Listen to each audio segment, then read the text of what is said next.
Welcome back to my channel. Let's start with the second part of the biochemistry of monosaccharides, the structural concepts and the aspects. And this is the second part of that continuation of that video. Myself Dr. Surbhi Sahni and you are watching Dr. Surbhi Sahni Dental Series and Medical Video.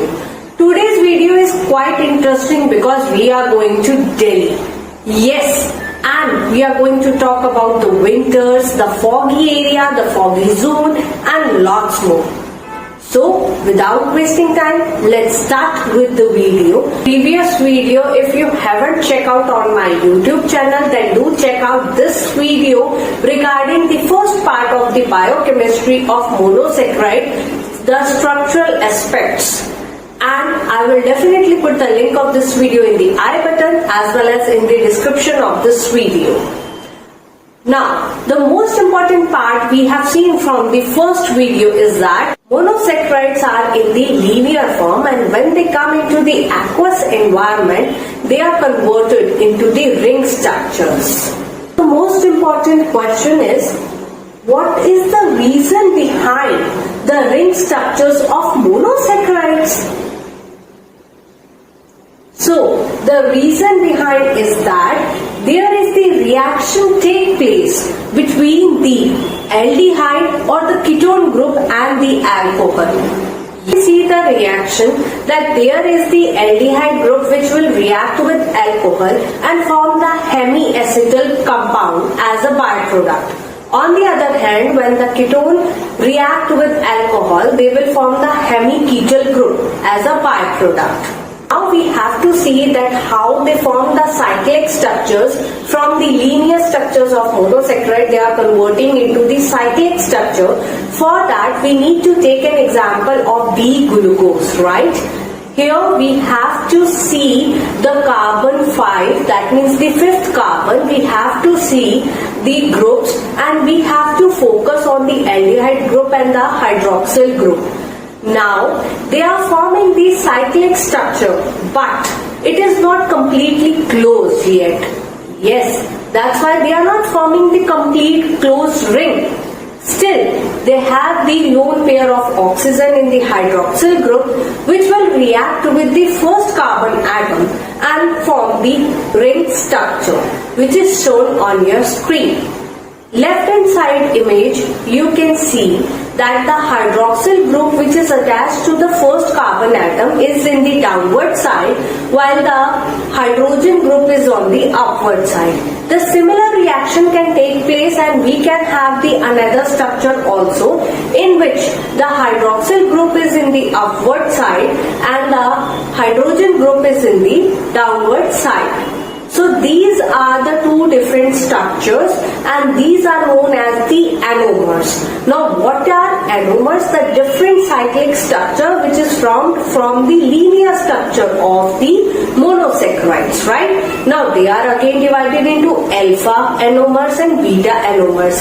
So the hydroxyl group which is present below, lower, so it's related to alpha, right? Like a L shape. So lower hydroxyl group alpha, that means it is known as the alpha D glucose, right?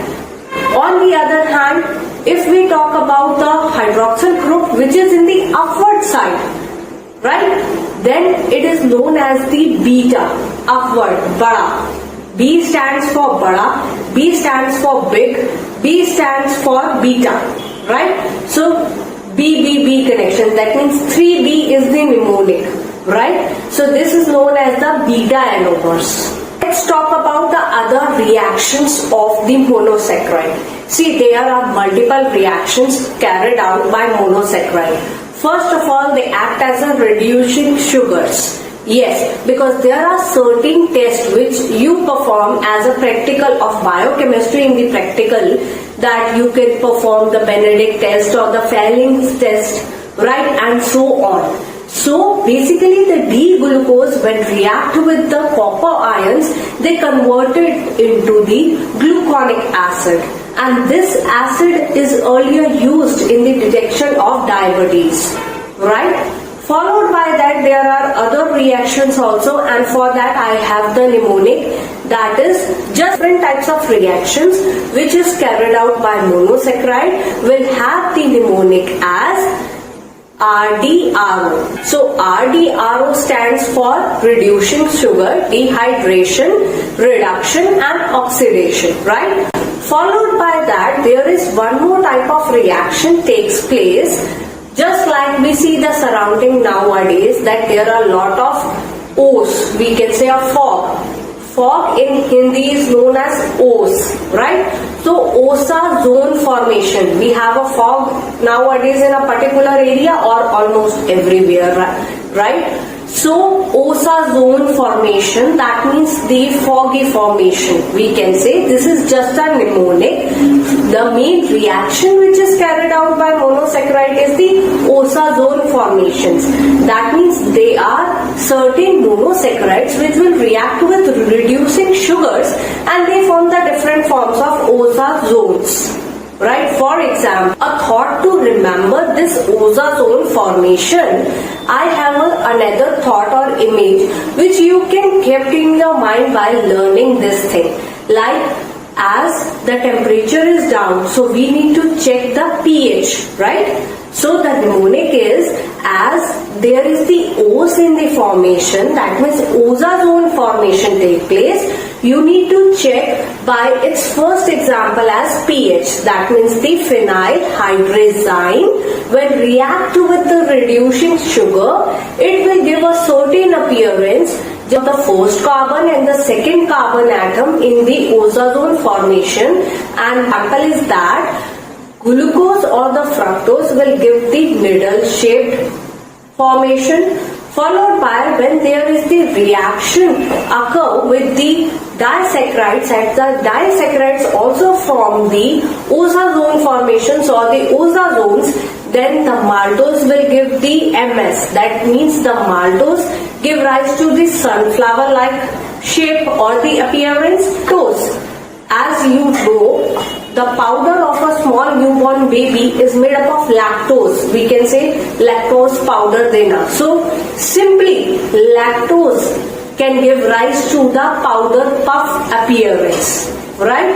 So in this way you can learn the different reactions of monosaccharide. The first mnemonic is the RDRO. Second one is the OSA zone formation, that is fog around a zone, right?